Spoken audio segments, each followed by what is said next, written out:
Olá, começa agora mais um Beneficência na TV. Nesse mês de setembro, Setembro Amarelo, é o mês de prevenção ao suicídio. A Beneficência Portuguesa realizou uma campanha com palestras aos colaboradores, falando da importância da prevenção e de como diagnosticar que, de repente, algum colega de profissão, algum familiar está tendo pensamentos suicidas. No programa de hoje eu converso com o psiquiatra Dr. Miguel Rezende e também com a psicóloga Juliana Pérez Sabino, que vai falar sobre os transtornos mentais e o que leva uma pessoa a cometer esse ato tão grave. Então não saia daí, no ar, Beneficência na TV.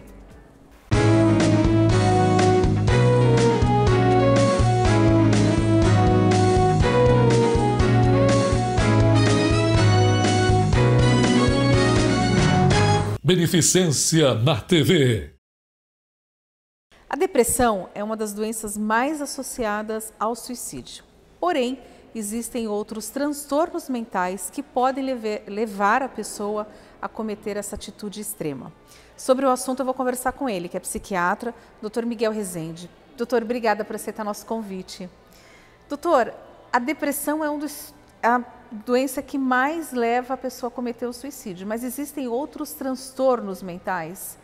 Isso tudo é uma doença, doutor? Pode ser considerado uma doença? A depressão, ela tem várias formas. As doenças que a gente chama, as depressões que a gente chama de endógenas, são aquelas depressões causadas por alteração do próprio organismo. Alterações de tireoide, por exemplo, podem deprimir o indivíduo e uma alteração mais grave pode até levá-lo ao suicídio. Ele é um deprimido? Não, ele é um hipotireoideu.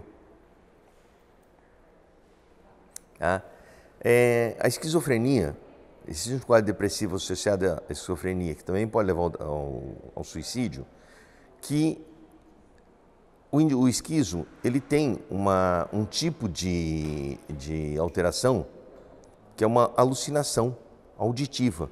Ele ouve uma voz. Quando ele tem um quadro de alucinação auditiva imperativa, que é uma voz que manda fazer alguma coisa, ele vai desencadeando, vai levando.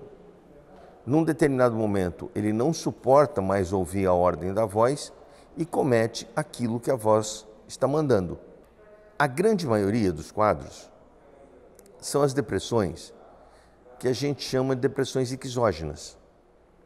Depressões que têm o seu gatilho, têm a sua origem do lado externo. Então, citando um exemplo, um empresário que vinha com um padrão de vida muito bem obrigado, financeiramente bem, tem uma quebra. Não sabe lidar com essa quebra por uma própria imaturidade. Essa imaturidade gera um quadro depressivo e muitas vezes, por continuar não sabendo lidar com os problemas, dá uma série de sinais e de pedidos de socorro antes de tentar, que muitas vezes isso passa desapercebido, e até o momento que ele não suporta mais viver com a frustração e tenta contra a sua própria vida. E isso a gente vai vendo em uma série de outras doenças. Dependente químico, principalmente os dependentes ligados à cocaína, ao crack, e a outras drogas originárias da pasta da coca, dão quadros depressivos e levam esse indivíduo, num determinado momento, a perder o controle e tirar a sua própria vida. Doutor, esses transtornos mentais que a gente está falando, e além da depressão, ela pode vir, por exemplo, de pai para filho? É um problema genético, é um problema hereditário? O que ocasiona clinicamente no organismo da pessoa? Dentro das depressões que a gente chama de endógenas, transtorno bipolar, onde o indivíduo alterna episódios de euforia com episódios de depressão. Tem uma carga genética. Dentro da esquizofrenia, tem uma carga genética. Não quer dizer que todo filho de esquizo vai ser esquizo. Também não quero dizer que, se os pais são absolutamente saudáveis, não pode ter um filho esquizo. Quem comete mais o suicídio, o homem ou a mulher? Porque a gente sabe que a mulher, ela tem uma dosagem de hormônios aí muito maiores e que o hormônio mexe com nós mulheres totalmente, né? De quando a mulher se prepara para a primeira menstruação, a parte que antecede a primeira menstruação, até a mulher entrar na menopausa e entrar numa estabilidade hormonal, ela não tem nessa vida 2 dias iguais do ponto de vista hormonal.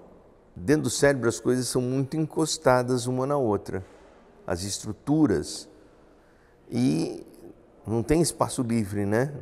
Não tem uma estrutura aqui, outra aqui. Então, se essa estrutura está sendo estimulada, a que está do lado também vai ser. Então, é meio em cascata que as coisas acontecem. Quando você leva isso para o lado do ciclo menstrual, aonde se tem uma alteração maior de hormônios que deprimem ou mudam o comportamento, é no meio do ciclo, entre a ovulação e a menstruação. A mulher que comete, ela tem mais chances de cometer um suicídio A mulher tenta, durante o período menstrual dela? Tem. Com respeito à incidência homem e mulher, a mulher tenta mais o suicídio que o homem. O homem consuma mais o suicídio que a mulher. 3 homens para 2 mulheres. Tá? Homem, quando vai para o suicídio, ele tem um perfil completamente diferente da mulher. A mulher deixa a carta, demonstra mais que vai tentar, sinais de socorro, né? Claro que a partir do momento que você grita mais por socorro, a tua chance de ser ouvida é maior, né? Então, por isso, a incidência de suicídio na mulher é menor. O homem, quando ele tenta, local fechado, isolado. O lado machista interfere muito nisso. Eu sou forte. Então, assim, esse eu sou forte não é bem isso. Ele pede menos ajuda. Agora, doutor, eles dão sinais, tanto o homem quanto a mulher? Porque o senhor falou, ele planeja, ele elabora, isso leva um tempo. Ninguém decide da noite para o dia. Não. Mas ele costuma, a pessoa costuma dar sinais, o suicida, na verdade, ele dá sinais? Dá. O suicida, ele vai tendo uma mudança de comportamento progressiva. Mais quieto, mais isolado, mais fechado, né? De repente, ele entra numa rotina, vamos dizer assim, de começar a se despedir. Aquele amigo que ele não via há 10, 15, 20 anos, ele liga, oi meu amigo, como é que está você, etc, etc. Estou me ligando, talvez a gente já não se vê há tanto tempo, talvez não se veja mais. Isso já é um indício. Aquela pessoa que começa a repetir com frequência, eu nunca devia ter nascido. E são muitas frases que o suicida usa que passa desapercebido. Só está desabafando. Quem está à volta? Tá de saco cheio com a vida aí, então fica falando essas coisas. Não, não é. Não é assim que funciona. Isso é um pedido de ajuda. Então, pequenas coisas... Mas é inconsciente esse pedido de ajuda? Não. Porque o suicida ele não vai chegar e falar assim, olha, eu estou pensando em me matar, eu quero que você Não. me ajude. Ele é inconsciente, ele é de uma forma inconsciente? Uma forma inconsciente. Ele está reclamando da vida. conscientemente ele reclama da vida. Que a vida dele naquele momento não está boa emocionalmente para ele e ele não está suportando aquela carga negativa. E que automaticamente, mais cedo ou mais tarde, se continuar por esse caminho, ele vai tentar contra a vida. E existe cura, doutor? Se for uma depressão exógena, né, tem uma expressão que eu uso muito no meu consultório. Psiquiatra é bombeiro. Ele entra para apagar um incêndio. Não estou preocupado com a causa que pegou fogo no mundo. Eu estou preocupado em apagar. Então, a minha primeira preocupação é tirá-lo do quadro depressivo que ele está, com medicação, com internação se for necessário, com o que for. O método que for necessário para reverter esse quadro, eu vou usar. A pessoa tentou o suicídio, não deu certo, ela vai para um hospital ou porque, seja qual foi a forma. Essa pessoa precisa de tratamento já imediato. Nós trabalhamos com Ela vai tentar de novo? A chance de tentar de novo aumenta em 6 vezes. Hoje se trabalha com 2 coisas. A prevenção, para evitar que o indivíduo tente contra a sua própria vida, não chegue à tentativa de suicídio, e a pós-venção. A abordagem desse paciente quando ele tentou e não conseguiu. Na pós-venção, nós temos 3 pilares. Primeiro, acompanhamento psiquiátrico. Esse indivíduo é um deprimido, precisa de medicação e eu tenho que evitar a qualquer preço que ele tente novamente. Junto com a abordagem medicamentosa, abordagem psicoterápica. Passar pelo psicólogo, aí nesse momento que o indivíduo vai se mexer na causa, no que levou esse indivíduo a pensar ou a tentar contra a sua própria vida. E o terceiro suporte, o terceiro pilar que se tem é o apoio da família e de amigos. Doutor, para encerrar, a gente está numa pandemia. A gente sabe que a vida de todo mundo está totalmente modificada, a nossa vida está modificada. Que sintomas que a pessoa precisa começar a apresentar para aquele familiar ou amigo chegar e falar, vamos procurar um psiquiatra? Porque as pessoas têm receio de procurar um psiquiatra. Eu vou te dar 3 números que são extremamente importantes para a gente. Só pelo isolamento imposto pela Covid, aumentou os quadros de ansiedade e de depressão, né, em 30% a 40%.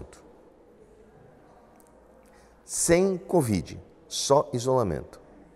Quando o indivíduo desenvolve o quadro de Covid, uma forma mais branda, né, isso chega a 70%.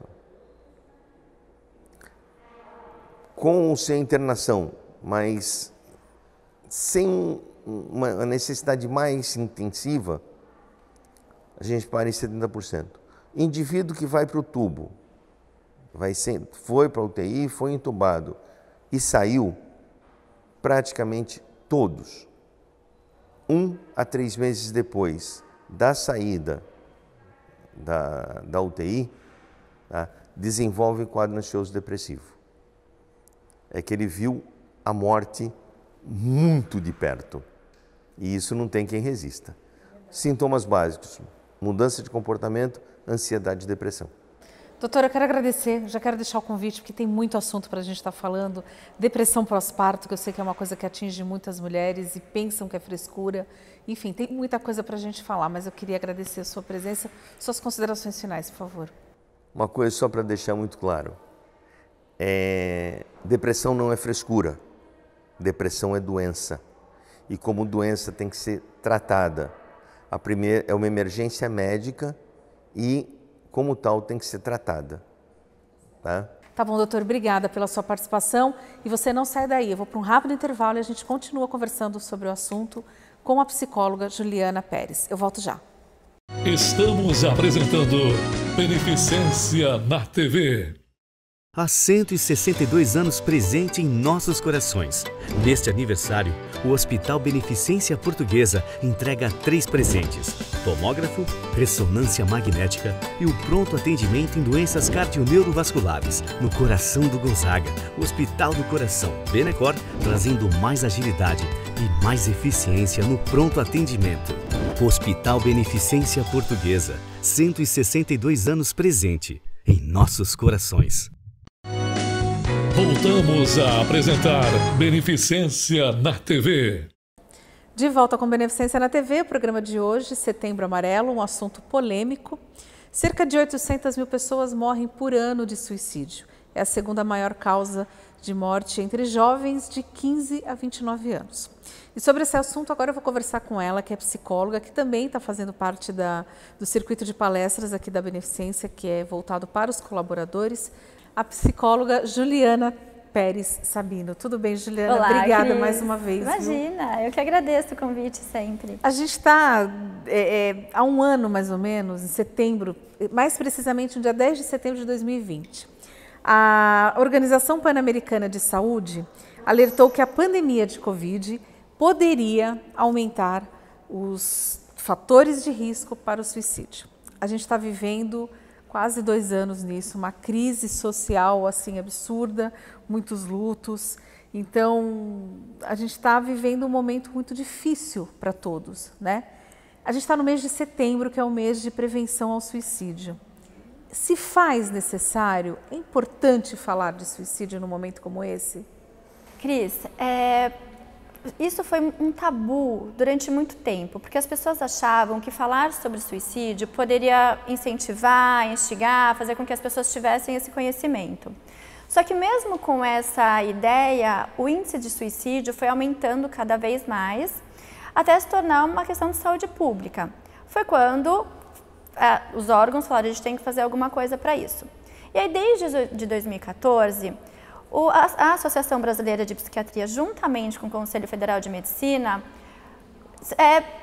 fizeram essa campanha Setembro Amarelo. Por quê? Não falar sobre suicídio estava aumentando os casos. Então, vamos falar sobre isso, vamos alertar a população sobre isso, porque os casos vão aumentando cada vez mais. Então, tanto é que um dos logos de uma das campanhas era: falar é a melhor prevenção. Falar sobre alerta tanto as pessoas que estão ao redor, como a própria pessoa. Porque é o que a gente estava falando, quem durante a vida não tem um momento de poxa, eu quero morrer, eu não quero mais viver. Tem esses momentos, só que eles sempre foram muito banalizados. Será que banalizar esses sintomas, essas falas, não pode aumentar o suicídio? Enfim. Então, falar sobre o suicídio alerta as pessoas desses sinais e que pode evitar, sim, né, sendo tratado, enfim. Então, falar sobre é muito importante. A gente sabe que a depressão é uma das principais doenças que está mais associada ao suicídio. Uhum. Qual o comportamento que a pessoa que tem um pensamento suicida, ela começa a apresentar? Porque a gente falou de, em algum momento da vida a gente fala sobre isso, eu quero morrer, não devia ter nascido. Enfim, a gente sempre vai falar, a gente tem um momento depressivo quando a gente perde algum ente querido, quando perde um emprego, quando se separa, quando não consegue algum objetivo que a gente queria. Então a gente tem alguns momentos depressivos na nossa vida. Porém, quais são os sintomas de uma pessoa que tem esse pensamento suicida? Eu vou pegar o gancho, Cris, de tudo isso que você falou, desses fatores, que a gente chama fatores de risco para o suicídio. E quando você falou lá no comecinho, essa questão da pandemia, a pandemia, ela agravou todos esses fatores de risco, né? Que é a questão financeira, a questão da separação, a perda de entes queridos. Então, o quanto isso a gente não viveu de forma super exacerbada durante a pandemia.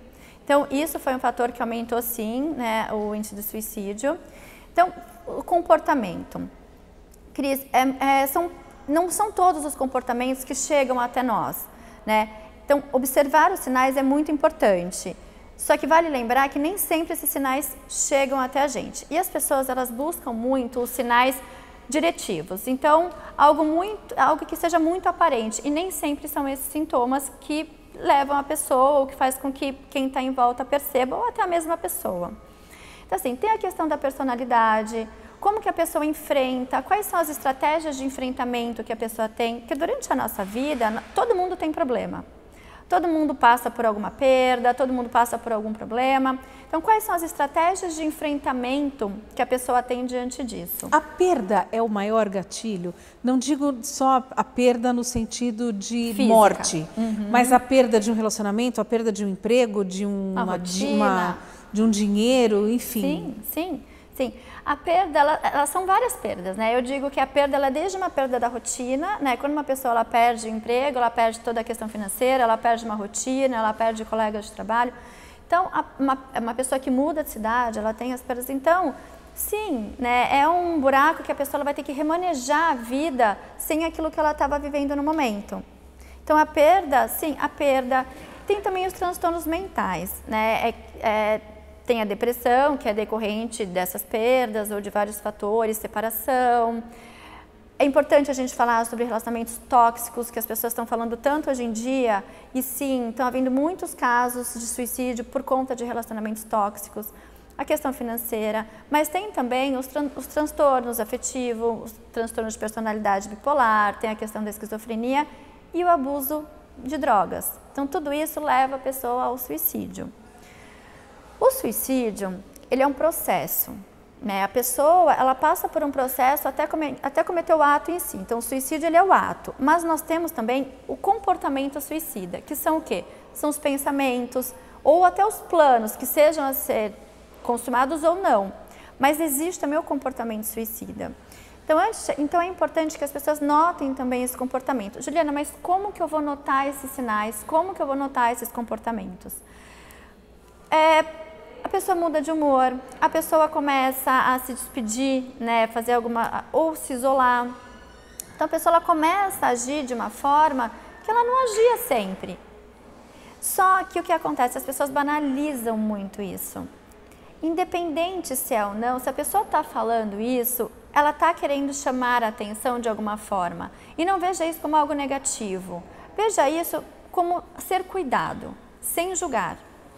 Então, o cuidar, sem tá, mas você tem que ser forte, não é possível que você pense isso. A pessoa, ela já está frágil. Nunca recriminar, né, a atitude da pessoa. Exato, que é o caso que você falou para mim, você acolheu, né? A pessoa ela tem que se sentir acolhida. Por quê? Um dos motivos que leva ao suicídio é a desvalorização. Se tem alguém ali acolhendo, mostrando para aquela pessoa o quanto ela é importante, isso traz de volta, aos poucos, a valorização daquele indivíduo. Só que cabe às pessoas que estão em volta, amigos, colegas de trabalho e familiares, perceberem. E aí que fica difícil, porque você não vai chegar e falar assim, ô fulano, você está querendo se suicidar? Ele nunca vai dizer que quer. Não, isso é até uma questão dos profissionais de saúde para ser abordado. Só voltando um pouquinho, essa questão da pandemia, as pessoas já estão vivendo em isolamento. As redes sociais, né, a internet, a tecnologia, ela tem, se você souber fazer bem uso, ela é boa. Então, mesmo as pessoas isoladas, nós temos aí meios de se comunicar. Você consegue notar também o isolamento da pessoa através desses aplicativos. Então, você sempre falou com a pessoa de repente não responde mais mensagens. Então, de alguma forma, a pessoa começa a se isolar. Como abordar, Juliana? Tem que ser sempre com muita cautela.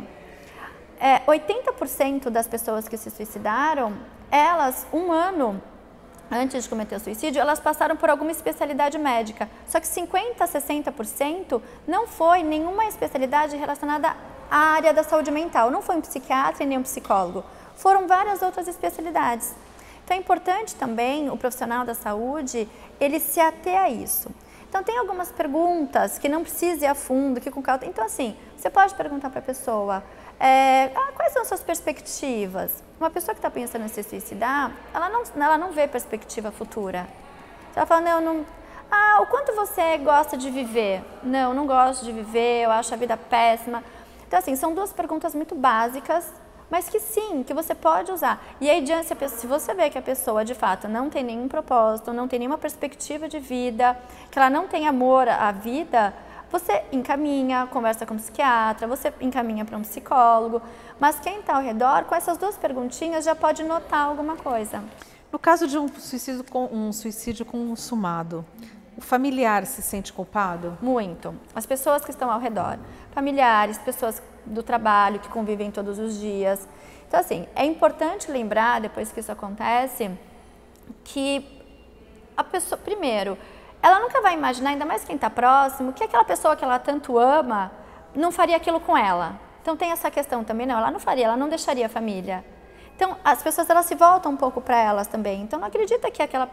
Na verdade, nunca ninguém acredita, porque uma pessoa que não faria isso, ela dificilmente acredita que alguém faria. Tanto é que uma das perguntas que a gente ouve muito é: como que uma pessoa tira a vida dela mesma?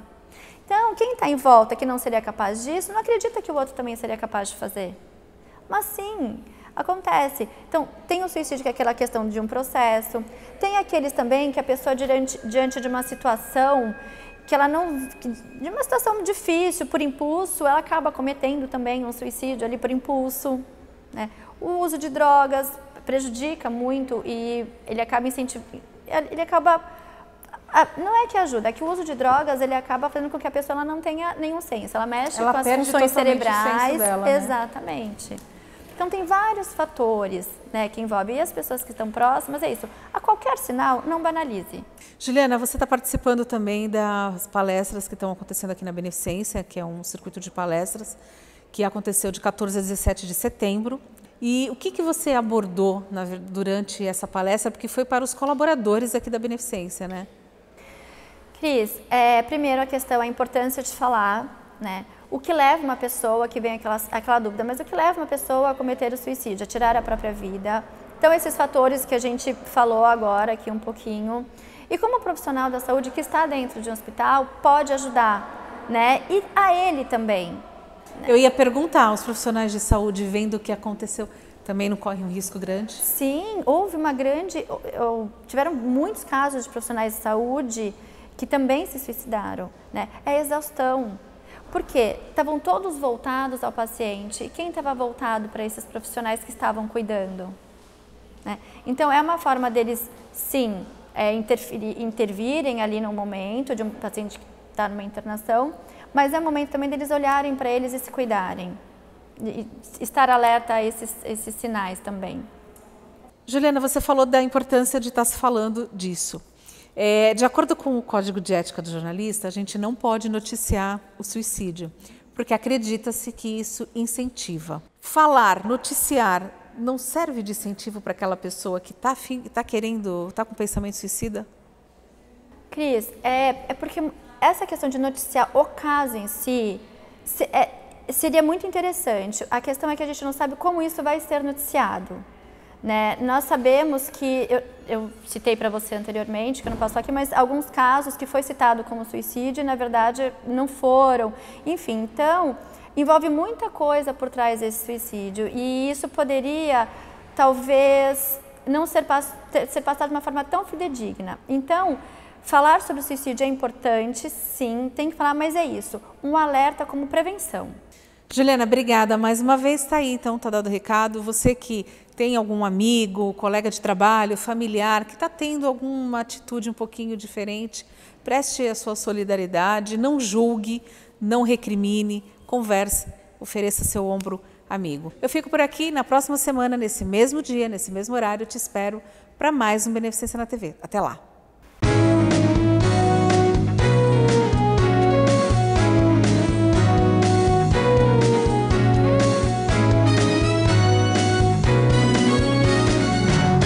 Beneficência na TV.